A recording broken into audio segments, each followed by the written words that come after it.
Pilipinas, kumusta po kayo? Magandang araw po, Luzon, Visayas at Mindanao. Siyempre mga nakikinig po sa atin abroad. Kumusta po kayo? Mag-proceed tayo dito sa impeachment trial ni Sara Duterte. Kanina, lumutang na yung duplication o yung paulit-ulit na pagbabayad sa seguridad ni Sara Duterte. Remember, 400 plus, to be exact 473. Ganyan po karami yung security ni Sara Duterte, 478 to be exact, no?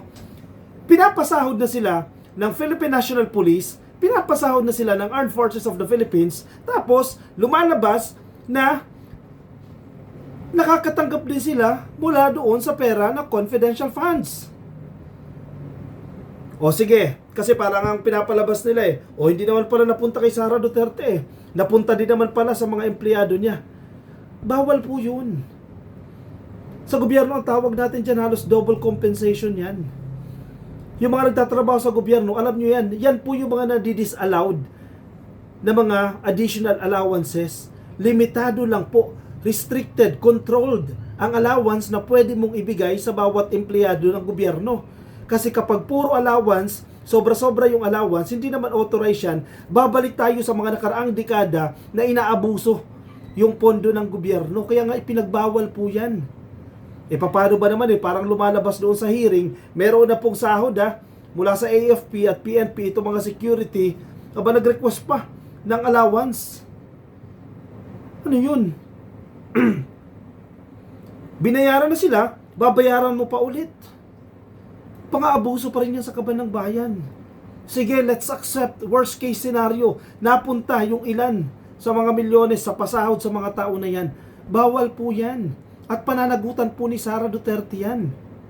Kailangan po nilang ipaliwanag yan. Alam mo, habang nagpo-proceed itong impeachment trial, lumalabas talaga yung matagal ng kalokohan nito ni Sara Duterte na hindi na question, hindi sinilip ng napakaraming taon dahil kampante sila, confident sila, ako ay anak ng isang Duterte, ako ay dating mayor ng Davao, bigyan mo kami ng ganito karaming confidential funds at hindi namin ililiquidate yan. Bakit kailangan mong gumastos ng milyones para sa mga bagay na hindi naman dapat pagkagastusan? Again, di na natin pinag-uusapan nga dito yung mga tree planting activities mga Christmas parties Dito lang tayo nakafocus sa security pa lang niya. Kasi naman ka-coffee, ikaw vice presidente yan kailangan protektahan mo yan laban sa NPA. Pero sa kasaysayan ng mga vice president, walang vice president na mayroong 478 na security detail. Kasi nga shifting ka-coffee. Ibig sabihin, hindi naman naka-duty ang 478 ng sabay-sabay. 478. Sige, sabihin na natin, 3 shift po yan. 159 personnel sa isang shift. That's too much. Mas marami ka pa sa presidente. Akala ko ba kasundo ng mga Duterte ang NPA? Walang insurgency sa panahon nila. Bakit takot na takot kayo? At ang masaklap, gobyerno pa ang gagastos. Una, meron na pong allotted funds sa operasyon para sa proteksyon ni Sara Duterte. May allotted funds na ang AFP. Ang VP-SPG, meron na pong allotted fund dyan. Ang PNP, meron na silang allotted fund dyan. Kinukuha na nga sa pondo nila yan para sa proteksyon ni Sara Duterte. Hindi natin sinasabi na hindi dapat protektahan si Sara Duterte. Siya po ay vice-presidente.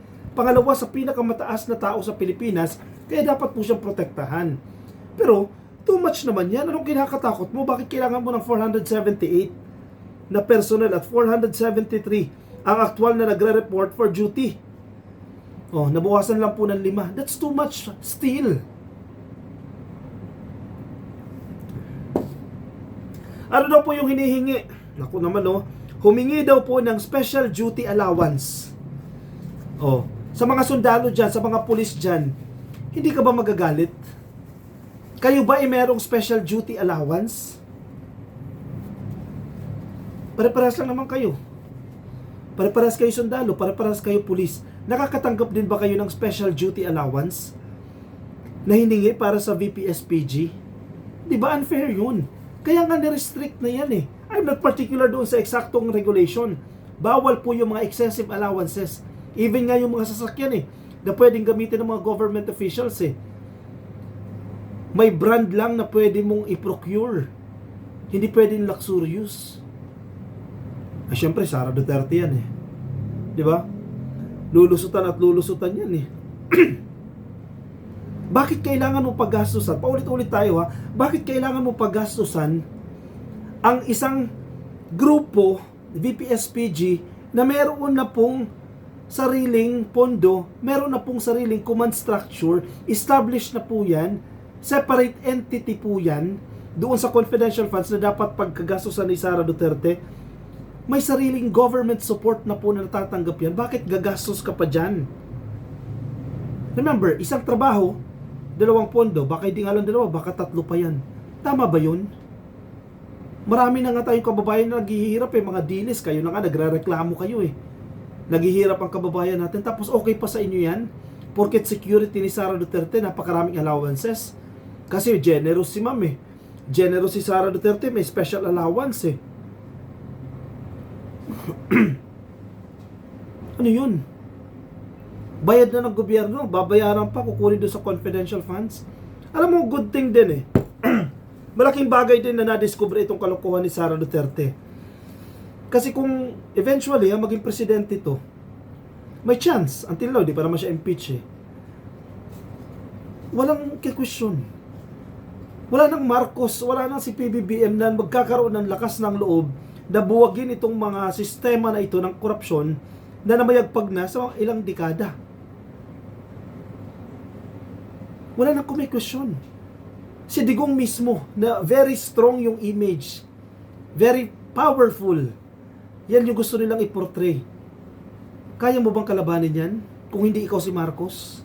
Sa tingin ninyo, meron pang kayang kumalaban sa mga taong ito? Wala na. Wala nang maglalakas loob na politiko na banggain itong mga malalaking tao na ito. In short, wala nang politiko na magtatama sa mga kalokohan nitong mga Duterte.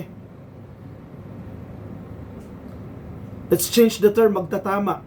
Magko-call out man lang. Sige, doon muna tayo sa surface.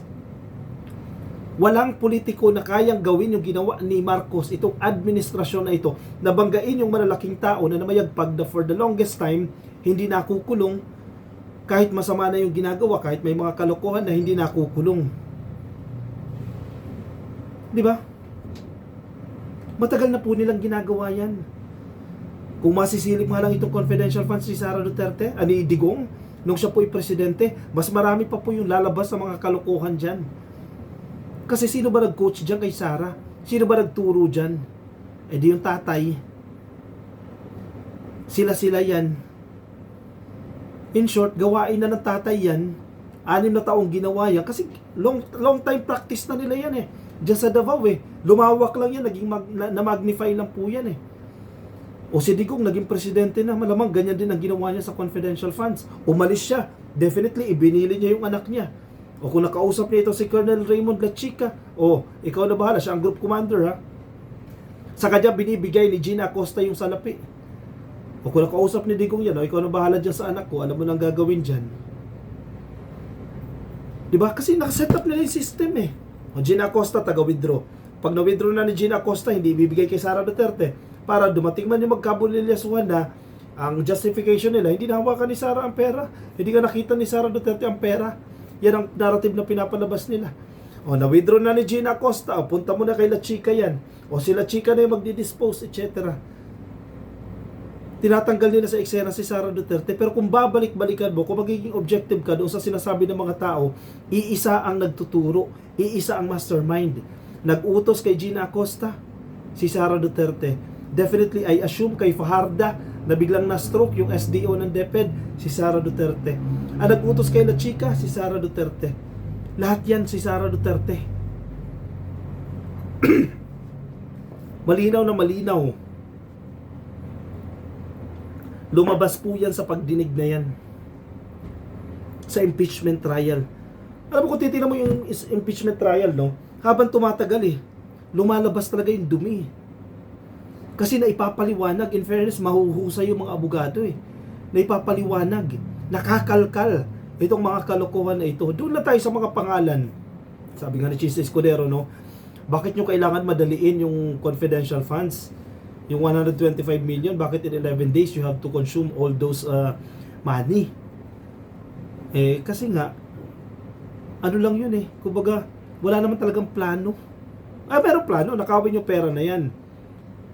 Wala talaga. Hinabol lang nila yan kasi kailangan mapasok na. Yung mga pangalan, di naman talaga nag-exist yung mga tao na yan. Ginawa-gawa lang yan yung pangalan na yan for the sake na kinakailangan nilang i-liquidate. Malinaw na malinaw po yan. Ewan ko na lang sa ibang senator judges. Excuse me.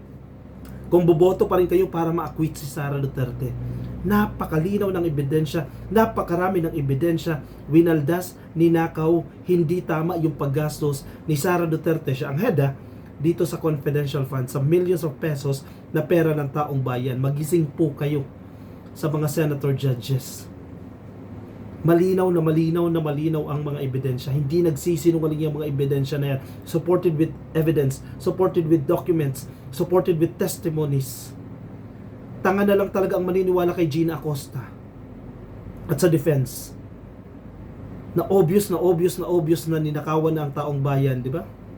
Ewan ko na lang anong klaseng tao yun naniniwala pa rin dyan. Anyway, komento po ang inyong opinion, reaksyon dyan sa comment section para mabasa po ng iba natin mga ka-coffee. Baka nasa Facebook, baka di pa po kayo naka-like and follow, please like and follow, YouTube subscribe, TikTok subscribe, and I'll see you in the next video. Bye-bye.